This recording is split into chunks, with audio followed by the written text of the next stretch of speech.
And stumble across a story that just seems too wild to be true?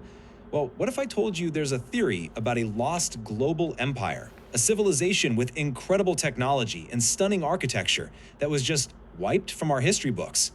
This is the story of the Tartarian Empire, and it suggests a massive cover up of our own past. So let's dig in and see what this is all about.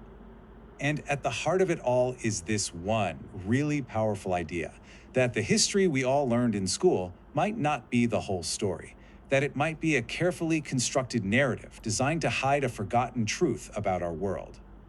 So, what exactly is this hidden history? Well, according to proponents, Tartaria was this incredible worldwide civilization. They say it's responsible for all those beautiful old Beaux Arts and neoclassical buildings you see in cities all over the globe. And the craziest part?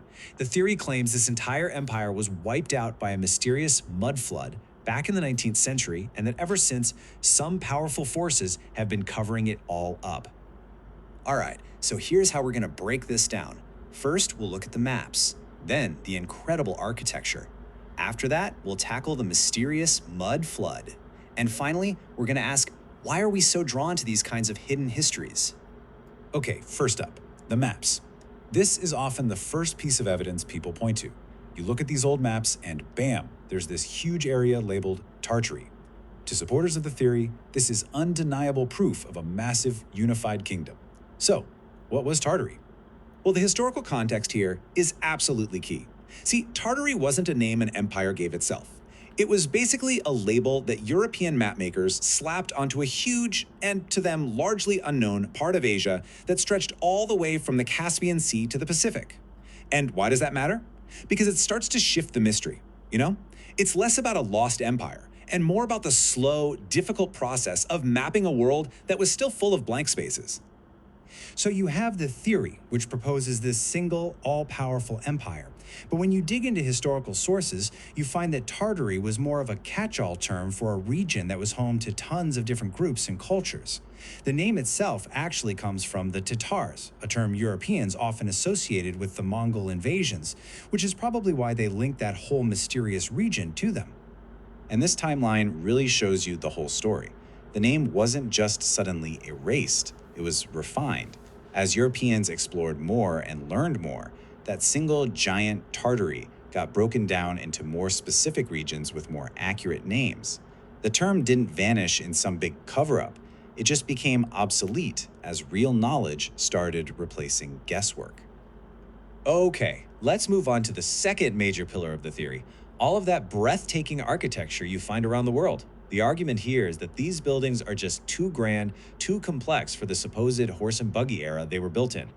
Believers will point to these massive, super ornate buildings from the Great World's Fairs, like the famous one in Chicago in 1893.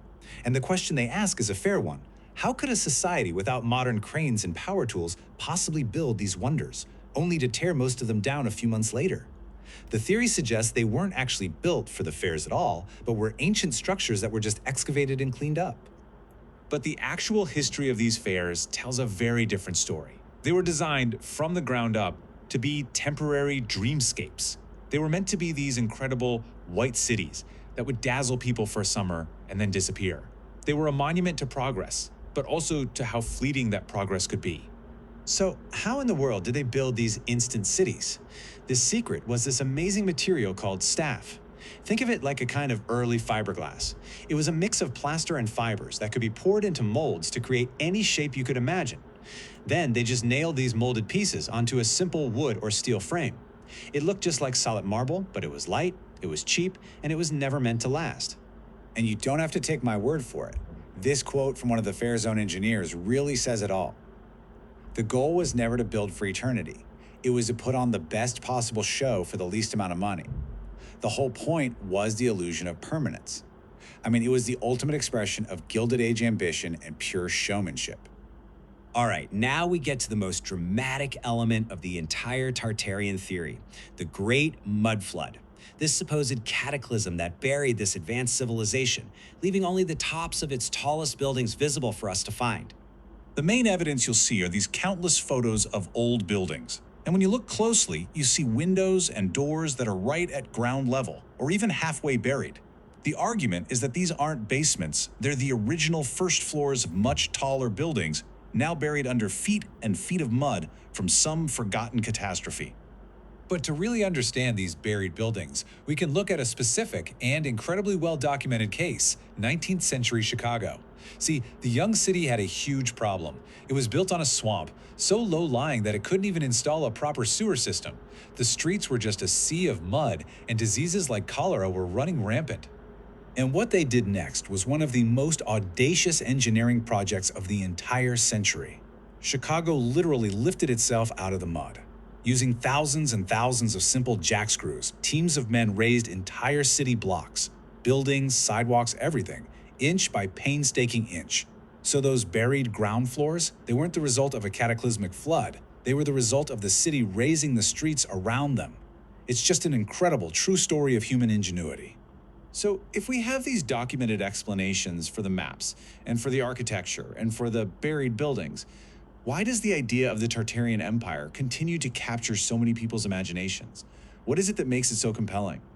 This is where a fascinating idea called stigmatized knowledge comes into play. It's the concept that the more mainstream institutions, like science or academia, reject a theory, the more it actually proves to believers that there must be a cover-up.